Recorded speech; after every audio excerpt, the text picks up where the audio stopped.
everybody, and welcome back to the show, Mortgage Talk and More. I'm your host, Mark Hairston, and I'm very, very excited to introduce here in a second my friend and guest today. And believe me, you do not want to change the dial. This is going to be a very interesting show on economics of the local market in Austin, maybe beyond. And my friend Matt is very well educated, and very smart guy. So he uses big words. I told him to dumb it down just a little bit for me, for sure. But he's going to introduce himself. He's here in Austin, Texas for the last, 10 years or so, by way of Ohio originally. So welcome, Matt, and tell us a little bit about your background. Thanks, Mark, and thanks for putting the pressure on me. I'm happy to be here. And I'm originally from Northeast Ohio. I'm a proud son of the Rust Belt. Did my undergrad at Ashland University in Ohio and my master's up at Central Michigan University, fire up chips. And then I got down here as fast as I could, did my PhD work at Texas State University. Awesome. So and you played some college ball, didn't you? Yes, sir. Got a cool scar on my elbow for it. Were you a pitcher? Yes, sir. Oh, wow. Well, that's interesting. My boys all played baseball, but they didn't go past the high school level. So that's always fun to talk to athletes like that. So you've been here, and you're the executive vice president, Angelou. Pronounce it again. Angelou Economics. Angelou Economics, yeah. Yes, sir. So Angelou Economics, our CEO, our founder, Angelou. We've been in business going on 28 years. Mm-hmm. We're an economic development consulting firm. We do economic impact studies for things like ACL, which is we're right in the thick of that right now, the F1 race, and things across the city, across the country, and globally. We also do economic development strategies for tiny little mountain towns all the way through entire countries. Wow. And we do... So literally around the world. Yes, sir. We're doing a project in Eastern Romania right now. Man, oh man.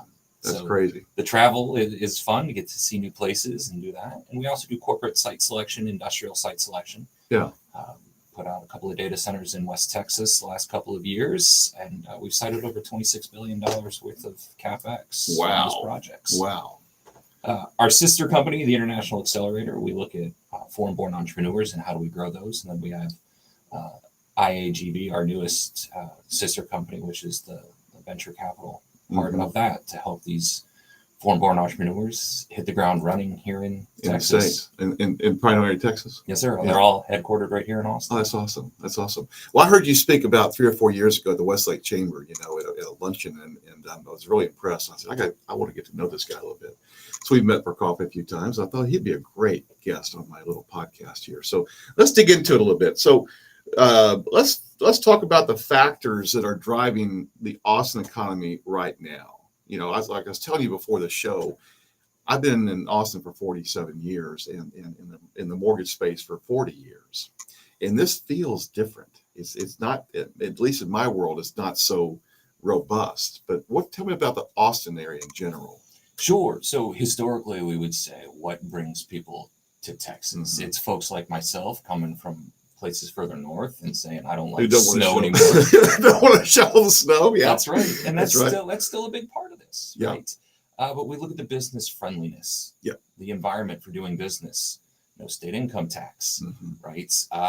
What are things such as the affordable housing, relatively speaking, if you're coming from a coast, you're looking at Austin, it's not so bad. Yeah. But when we look at what are the sectors of the economy that are really driving this thing, these are things like tech. I know we've had some ups and downs with tech recently, but the explosive growth of AI is going to continue to fuel that. We can't ignore the semiconductor industry. It's a very big part of our economy. Like the Samsung plant going in. Absolutely. Yeah. And so Taylor is going to be the focal point there. But let's look at the supply chain all around that. All of the suppliers that are getting lined up to be closer to that facility. All of the educational assets and resources that are going towards developing the next generation of workforce around that. So we're seeing the economy drive in that way. And then we also have defense and security and telecom and manufacturing are also taking place. So we're very, very, very diversified here. Yeah. We don't have all our eggs in one basket. It's not just tech. Right. We're starting to make things. A good manufacturing base, I should know, coming from the Midwest, is always a good thing. Absolutely. When we can make stuff Absolutely. Right here. So you say we're pretty healthy? Absolutely. Okay. Absolutely. Okay, good. And one of those things that is always appealing when we're looking about come into Austin. This is a government town, state capital, and we've got city government and UT, of course, here. And UT, right? And those help to really prop up an economy, even when things get a little bit sideways, and we have natural flows, ebbs, highs, lows to an economy. But government and education are there to help get us through some of those leaner times. Yeah. And speaking of companies like Samsung or even Tesla, maybe, when big companies or Oracle, whoever comes into here, there's always a lot of other companies that have to support those operations. Then they bring their own jobs too. So Absolutely. It's not just the big boys. Right. So we think about the supply chain. What are the component manufacturers? What are the support industries? It's kind of the first law of geography we're talking about off air. Like, you need to be closer together to help those bigger businesses take place, to function. And beyond those things related just to the businesses, people got to eat. They got to live. So you're going to get all of those support services, whether that's retail or whatever it may be, new gas stations, new grocery stores in new entertainment centers or whatever. Yeah. Now, you use the word supply chain a few times. Can you dig down a little bit more about that? The importance of supply chain, exactly, even what it is. Sure. So let's take something like a car. Right? Okay. Even though let's talk Tesla, right? Tesla's going to have all of these different components that go into their vehicles. Okay. Tesla's not going to make each single one of those, right? We've seen what's happened when you try to condense all of that. It doesn't work. So you distribute it a little bit better. So you're going to have one supplier make the seat belts. Another supplier is going to make the chair, the seats. Okay. The sound system, the brakes. Sure. All of those things. And you want those closer together, because if there's an issue last minute, you just want to be closer to the source. And it cuts down on your shipping costs. If it's all going to be assembled in the final location, we don't want that 3,000 miles away on, in Pacific Northwest or New York or Florida. Or overseas. Wherever it is, you want that closer. Just cut down your own shipping costs. Yeah, that makes sense. Of course, during COVID, we had huge supply chain issues, I guess. But has that improved? Are we in pretty good shape? Good shape. I think we're improving. Right? Yeah. And how do we do that? How do we create local supply chains while recognizing that many component pieces or the raw inputs are going to come from all over the world? So it's got to be a little bit of column A. It gets complicated. Oh, yeah. Yeah. So let's talk about industry. We talked a little bit about Samsung. What other industries besides high tech maybe are that are creating the most jobs around here? Sure. Well, I mean, I am going to talk about tech. Well, sure. Right? It's a diverse sector of the economy. And is it semiconductor? Is it the next generation of vehicles with Tesla? Is Tesla manufacturing? Is it tech? It's a little bit of both. I mentioned again the explosive growth of AI, and now we've got artificial intelligence advisory councils start talking about the ethics of those types of things. So that's really what's fueling Austin's growth, is all the innovation. And I'll circle back to places like UT Austin and all of the local universities, whether it's ACC or Texas State down the road, fueling that innovation. You get all these kids together, they come up with new ideas, new solutions to current problems, and that helps fuel the growth of our region.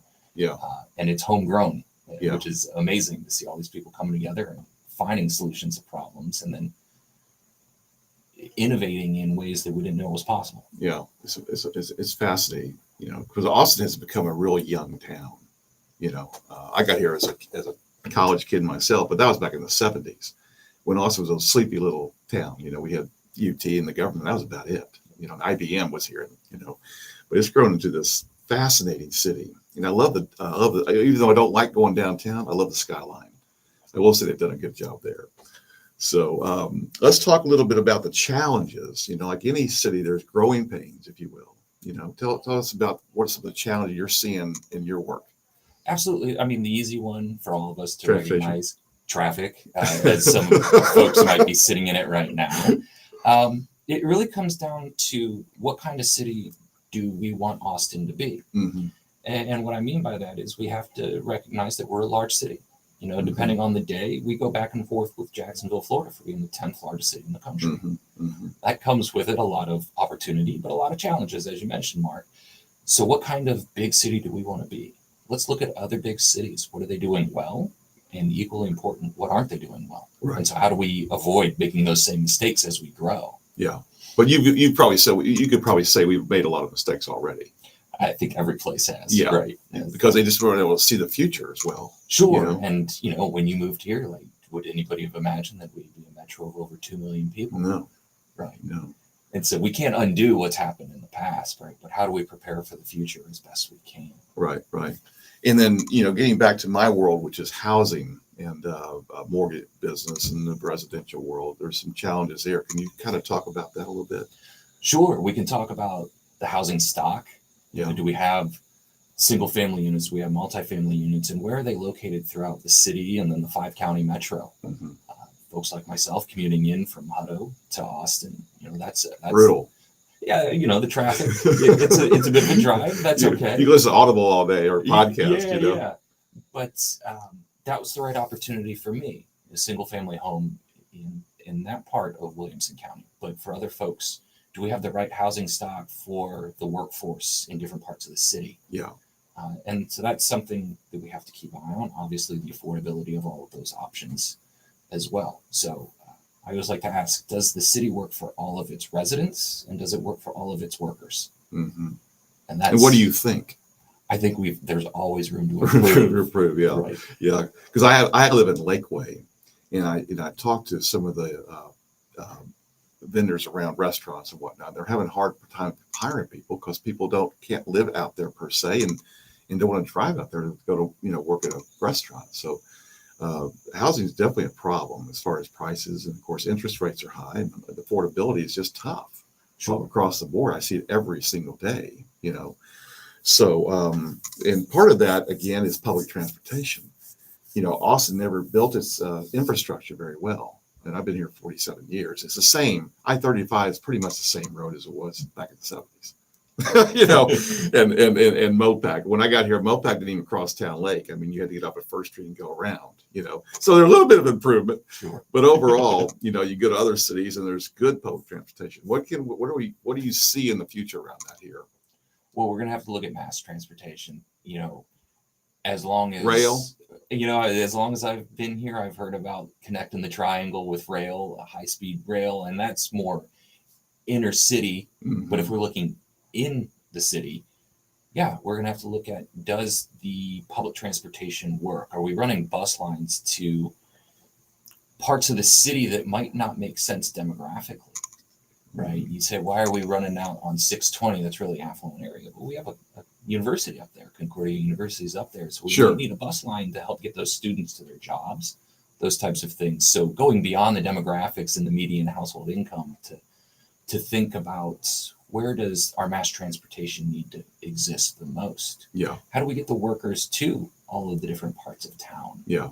Because we don't want a situation like some really affluent, smaller towns where the folks can't afford to live there, and it's just the summer or winter vacation home, and no one else can live in the city. Yeah. That doesn't work for everyone. So how do we make sure that if it's bus, if it's rail, light rail, whatever it may be, are we connecting those folks to the places where they need to get to and where they're living? Mm-hmm. Mm-hmm. We talked about multifamily too earlier before the show. You knew I understood that apartments, as an example, in Austin are being built at a rate that they can't be absorbed. I don't know if that's true or not, but it probably is. But you also made a great point about where are they going to be located too? Where are they? So let's talk about that a little bit more. Sure. If we put, as an example, Bastrop. Yeah, sure. Let's just talk about Bastrop. Yeah. Bastrop County is a great place to be. It is. And is there enough of that housing stock, multifamily units, in the price range for the folks that are going to be living there? Or is that glut of apartment complexes somewhere else where it doesn't make sense for someone living and working in Bastrop? Well, they can't do that there. So where are the apartments located? Are they close to that workforce? Are they close to that population where it makes the most sense? Yeah. Not everybody likes a 90-minute commute, no. Right? So let's, a town that functions is going to have a city town. We're way past town at this point, but a big city is going to function best when you can connect its workers to its homes in a really quick way. Yeah. And it's still within that affordable whatever affordable means for each town. Yeah, that's a good point. Now, when it comes to growth around Central Texas, let's just use Austin and Central Texas. It exploded, or it has been exploding over the last 10 years or so, south, and now Bastrop is becoming on the map in a big way because of Tesla and other things are moving further east. Where do you see growth patterns as far as industry moving in? Like Samsung went up all the way to Taylor. When I say all the way to Taylor, it's not that far, but Taylor used to be a little country town. Right. Now it's going to be a big city. Not a big city, but Yeah, when we think about the functional city of Austin, 10 years ago, you wouldn't have said Taylor was a functional part of the city. No. Now we're looking at places like Rockdale. Yeah. And that's halfway to A&M. Yeah, right? I know. You drive up and down 35, there's hardly any spaces left on frontage. Mm-hmm. From here to San Antonio and here to Waco, right? Mm-hmm. So we're filling in. And development is a lot like water. It's going to follow the path of least resistance, right? So where's the infrastructure already existing? Where are the roads? Where's the electricity? Where's the water, wastewater? And those will be the spots that develop first. We're going to follow those growth corridors. They're going to fill in. All of a sudden, is Texas 95 going to be one of those corridors? And again, 10 years ago, you would have said Texas 95. Where is that? Yeah. And now that's going to connect big areas of development. It's kind of fun to watch on some level. Yeah, it can be a pain, but it's kind of fun to watch. Speaking of water, is water a problem? So, we need it for life, right? Well, yeah. Well, the reason I ask, I heard an interview with Elon Musk. He says, water's not a problem. We got plenty of water. We'll figure it out. But everybody talks about water here in Austin being an issue because there's not enough of it, doesn't rain enough, whatever. What are your thoughts around that? Sure. It's always a balance between the residential consumption and the industrial consumption. And is there enough? That's part of the equation. Is there enough that's affordable, right? What are our sources? Where are we getting the water from? And these are questions I don't have answers to. Right. As we renegotiate where the local drinking supply comes from, is it piped in from further? Does it cost us more money? Does that become one of those absolute essential utilities that we have to have? Is that going to become a bill that we simply can't afford moving forward, even though if it's there? Right. So those are the things that kind of worry me. And speaking of affordability, what is your take on current economics nationally as far as inflation and interest rates? Let's kind of talk about the hot buttons real quick. Sure, yeah. So those are the hot buttons for me. Yeah, of course, with mortgage rates and trying to get a 30-year loan. The Fed's often in an impossible situation. If you do too much, are you going to stall out the economy? If you don't do enough, is inflation going to run wild? I think they've done the best that they can with the amount of information that they have coming in. And it's not to say the information's bad, but it always lags a little bit. Right. So we're always being put in a reactionary position. Like, well, here's what just came out the last couple of months. Yeah. If we knew how to forecast what was going to happen in the next few months, then we wouldn't be in this position at all. That's right. But as long as we're thinking proactively and thinking about what's next up on the horizon, we can weather that storm a little bit better. Yeah. And we touched on UT earlier, but what role do the universities like UT? It seems like there's a lot of education opportunities in Central Texas from Waco with Baylor, and you mentioned Concordia and UT and St. Ed's and all the way down to San Antonio. What role do they play? Yeah, there's so many. If you just draw a circle around Austin, 200 miles, think about all the schools you're going to capture. With hundreds of thousands of students. Hundreds of thousands of students. The workforce is there. Yeah. Right. And one thing I've learned about Texas is Texans love staying in Texas. We don't see them leaving for other states. So that workforce is here. It's homegrown. People coming in from out of state like myself adding to that workforce. Yeah. But what institutions like ACC, we mentioned Houston-Tillotson or UT Austin leading the charge on this Texas State, Southwest Texas, or Southwest Texas, or Texas State for our longer-term Bobcats. Let's not forget the Bobcats. Some of the expansions that we've seen at their Round Rock campuses, A&M's got a campus up there. They're thinking about the next generation workforce, and I always look at this as a ground-up approach. So, are we training the welders, the construction workers, the plumbers, the automotive techs, the nurses to take care of everybody? And those are the same folks that are going to build all the infrastructure for whatever future development, economic growth takes place. Mm-hmm. Then we talk about what's going on with the four-year institutions. They're doing a great job thinking about the workforce of today and tomorrow. Are they? Absolutely. Yeah. We look at the investments going on out in Taylor, the East Williamson County higher ed. They're all getting these folks ready for semiconductor-related things. What's next on AI? Yeah. How do we prepare that workforce? And I like to tell the story that my daughter, she's 6 right now. Her job probably doesn't exist right now. Yeah, that's a good point. The way that we keep evolving and growing our economy in new ways, we have to be prepared for today, train workers right now. But how do we get our future generations of workforce to think about new problems that don't even exist That's yet? right. That's right. And speaking of AI, you've mentioned AI a few times. My experience is I get on ChatGPT a little bit and ask a question, you know, but tell us about the evolution or where you see that going. Right. And it's a fascinating conversation. It's a fascinating conversation. And I think the most important thing is it's a tool. Yeah. It's never going to replace, hopefully, our ability to think critically. Right. How do we take disparate pieces of information, put them together? And there are some concerns around that too, though. Absolutely. And so some of these advisory boards that are coming online to think through the ethics of it, I think are really important. Yeah. And to just, again, it's a tool. Mm-hmm. It's not a solution. It's something to help. Do you use it a lot in your work? I do. If it's a simple query, like what are the top 10 biggest cities in East Texas, right? That's 15 minutes of work for me, or I can let them do that. And then I'm going to fact check it.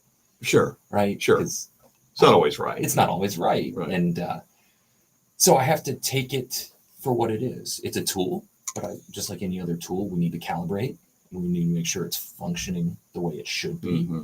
And are we using it appropriately? But it's not going away. No, it's going to be part of our lives. Yeah. Right? Yeah. I like it for what it's worth to me now, but I don't know the future of it either. There are, even Elon's a little concerned about it. So I don't know, but we'll see. Yeah. I mean, brave new world, right? I mean, we have to embrace the tools. If we would have thought 100 years ago that would be flying drones around to deliver packages, right? First off, that's what a drone is. Right.